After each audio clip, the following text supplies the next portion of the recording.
అదే RTV app వార్తల్ని క్షణాల్లో చదివే అవకాశం ఉంటుంది. ఒక న్యూస్ పేపర్, ఒక టెలివిజన్ ఛానల్ మీ చేతుల్లో ఎప్పుడూ ఉంటాయి. నిన్న నల్గొండలో ఫ్లైఓవర్ దగ్గర ఉన్నటువంటి వినాయక విగ్రహాన్ని పానగాల దగ్గర పోయినప్పుడు నిమజ్జన కార్యక్రమంలో అక్కడి నుంచి నార్కట్పల్లి ఇక్కడ నల్గొండ ఇద్దరి మధ్యలో నిమజ్జన కార్యక్రమంలో నల్గొండ వినాయకుడిని నిమజ్జనం చేసేదనే దాని మీద కొద్దిగా నార్కట్పల్లి వాళ్లకు నల్గొండ వాళ్లకు గలాట జరగడం, మాట పెరిగి కొట్టుకోవడము.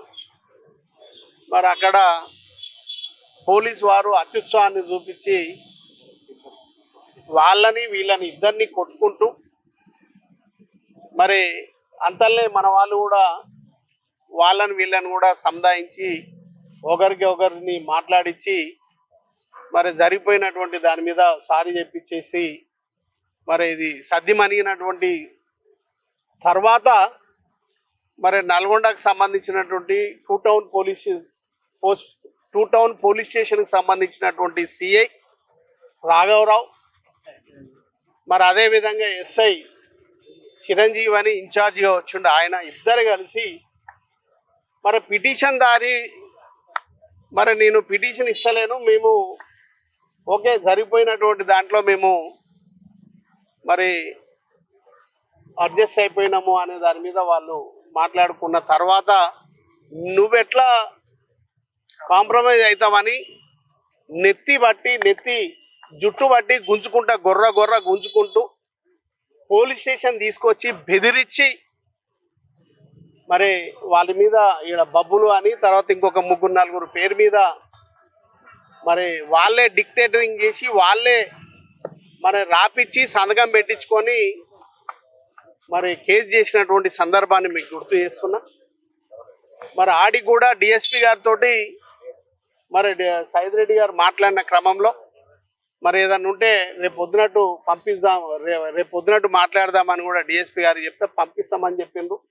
కానీ ఒక ఆంధ్ర సిఐ ఈ నల్గొండలో ఉండి నల్గొండలో శాంతియుతంగా ఆనందంగా ఉంటే ఓర్వలేని తనంతో ఇక్కడ అనవసరమైనటువంటి గొడవలు సృష్టించడానికి ఒక ఆంధ్ర సిఐ నల్గొండలో డిస్టర్బ్ చేస్తున్నటువంటి సందర్భాన్ని గుర్తు చేస్తున్నా.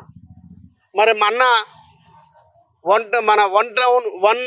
నెంబర్ 1 విగ్రహం దగ్గరికి పోయినప్పుడు కూడా పాత బస్సులో నెంబర్ 1 విగ్రహం దగ్గర పోయినప్పుడు కూడా అదే సిఐ అక్కడే నన్ను ఆహ్వానించిండ్రు విగ్రహదాతని, అన్నిటికి సంబంధించినటువంటి వ్యక్తిని నేను ఆడికి పోతే నా బండి ఆపి డిస్టర్బ్ చేసినటువంటి కార్యక్రమాన్ని కూడా మీ అందరు కూడా తెలుసు, నల్గొండ పట్టణ ప్రజలందరూ కూడా తెలుసు. ఆ రోజు ఎంత పెద్ద ఇష్యూ అవుతుండనో ఒకసారి ఆలోచన చేయాల్సినటువంటి అవసరం ఉంది. దాన్ని దృష్టిలో పెట్టుకొని ఏదో రకమైనటువంటి కేసులు బీఆర్ఎస్ పార్టీకి సంబంధించిన నాయకుల పైన కేసు చేయాలనే ఆలోచన. అదే ఇంటికి సంబంధించినటువంటి ఇద్దరు బ్రదర్స్, బబ్బులు అంటే ఆయన బీఆర్ఎస్ పార్టీకి సంబంధించిన ఆయన, వాళ్ళ ఓన్ బ్రదరు కాంగ్రెస్ పార్టీకి సంబంధించిన ఆయన. బబ్బులనేమో కేసులు ఇరికిచ్చి రాత్రి నుంచి కొడతా ఉండ్రు, వాళ్ళ బ్రదర్నేమో కాంగ్రెస్ అయినందుకు ఆయన పంపించిండ్రు.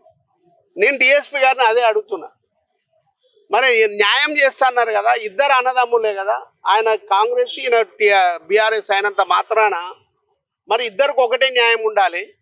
ఆయన పంపించినప్పుడు ఈయనను కూడా పంపించాలి.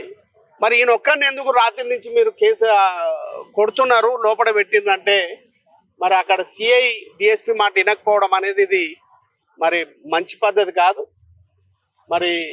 ఇలాంటి పోలీస్ జరిగినటువంటి వినాయక నిమజ్జన కార్యక్రమంలో పోలీసు వారి అత్యుత్సాహం ఏ విధంగా ఉందో నల్గొండ యువకులు కానీ నల్గొండ ప్రజలు కానీ గమనిస్తూ ఉన్నారు.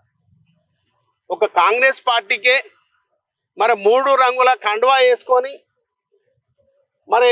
మొత్తం కాంగ్రెస్ పార్టీ అన్నట్టు వ్యవహారం చేస్తున్నటువంటి సందర్భాన్ని నేను గుర్తు చేస్తున్నా. అదేవిధంగా డిఎస్పీ గారు ఎస్పీ గారు కూడా ఆలోచన చేసి ఈ కింద వీళ్ళు చేస్తున్నటువంటి దుర్మార్గాన్ని దుర్గతాన్ని ఆలోచన చేసి ప్రజల్ని కానీ తర్వాత పట్టణాన్ని కానీ తర్వాత జిల్లాని కానీ శాంతియుతంగా ఎలాంటి ఇబ్బందులు లేకుండా పాలించాల్సింది పోయి అనవసరంగా మరి శాంతిగా ఉన్నటువంటి నల్గొండని అనవసరమైనటువంటి కలహాలకు లాగకుండా మరి ముందుకు పోవాల్సినటువంటి అవసరం ఉంది. మరి ఎవరైతే పిటిషన్ ద్వారా నేనే కాంప్రమైజ్ అవుతున్నా, నాకు ఉపసంహరించుకుంటా అన్న తర్వాత కూడా కేసు చేయడం అనేది కరెక్ట్ కాదు. వెంటనే ఆ కేసును కూడా ఉపసంహరించుకోవాలా.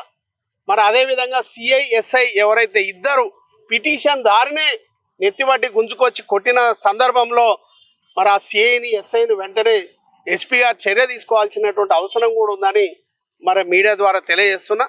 ఎందుకంటే నల్గొండ మంచిగా ఉండాలనే ఆలోచనతో మేము ఉన్నాం. మరి ప్రతి విషయంలో ప్రతి సందర్భంలో రాజకీయం చేసి ప్రతిపక్షాల గొంతు నొక్కాలని చూస్తే కరెక్ట్ కాదు. మరి ఏదో ఒక రోజు ప్రజలే తిరగబడాల్సినటువంటి పరిస్థితి వస్తుంది కాబట్టి దాన్ని గమనించాల్సినటువంటి అవసరం ఉంది. పై అధికారులు కానీ అటు ఎస్పీ కానీ అటు డిఎస్పీ గారు కానీ ఆలోచన చేసి మరి ఎవరైతే నిన్న జరిగిన న్యూసెన్స్ కారకులైందో వాళ్ళ మీద చర్య తీసుకోవాలని మరొకసారి మీ ద్వారా తెలియజేస్తాను. తెలుగులో న్యూస్ కి ఫాస్టెస్ట్ యాప్ ఇప్పుడు టోటలీ న్యూ అవతార్లో జస్ట్ 5 seconds లో కంప్లీట్ న్యూస్. సోషల్ మీడియాలో ట్రెండ్స్ కి one stop solution. Live TV app voice search option తో ఇప్పుడే డౌన్లోడ్ చేయండి లేదా అప్డేట్ అయిపోండి. యాప్ లింక్ డిస్క్రిప్షన్ లో ఉంది.